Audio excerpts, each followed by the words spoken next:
Leap learning excellence in Andhra Pradesh అని ఒక కార్యక్రమం చేపడుతున్నాం. దాంట్లో భాగంగా మొదటి స్కూల్, వరల్డ్ క్లాస్ తరహా స్కూల్ మంగళగిరి నియోజకవర్గంలోనే నేను అభివృద్ధి చేయబోతున్నానని మీకు తెలుపుతున్నా. కాంట్రాక్టర్లు కొంచెం భయపడుతున్నారు తల్లి, ఎందుకంటే నేను ఎక్కువ టైం ఇవ్వట్లేదు. 50 రోజుల్లో ఆ స్కూల్ మొత్తం రూపురేఖలు మారిపోవాలని చెప్తున్నా. ప్లే గ్రౌండ్ కట్టాలి, మిగతా విషయాలు ఉన్నాయి. ఇప్పుడే చెప్తే మళ్ళీ మీరు తేలిగ్గా తీసుకుంటారు. కట్టిన తర్వాత మీరు చూడాలి. నిన్నే మాట్లాడా, మీరు 50 రోజుల్లో పూర్తి చేస్తేనే మీరు ప్రాజెక్ట్ తీసుకోండి అని చెప్పారు.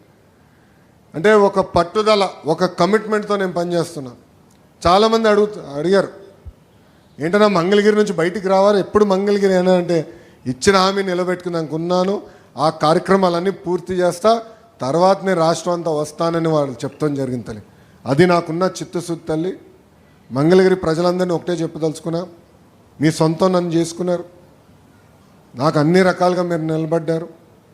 పాదయాత్రలో కానివ్వండి, ప్రతిపక్షంలో ఉన్నప్పుడు కానివ్వండి, మన ఎన్నికల్లో కానివ్వండి, బాధ్యత నా పైన పెరిగింది. వేదిక పైన ఉన్న నాయకులందరం ఒక పట్టుదలతో, ఒక క్రమశిక్షణతోనో, అవినీతి రహిత పాలన మంగళగిరిలోనే కాదు రాష్ట్రంలో అందించాలి లక్ష్యంతో మేము పనిచేస్తున్నాం.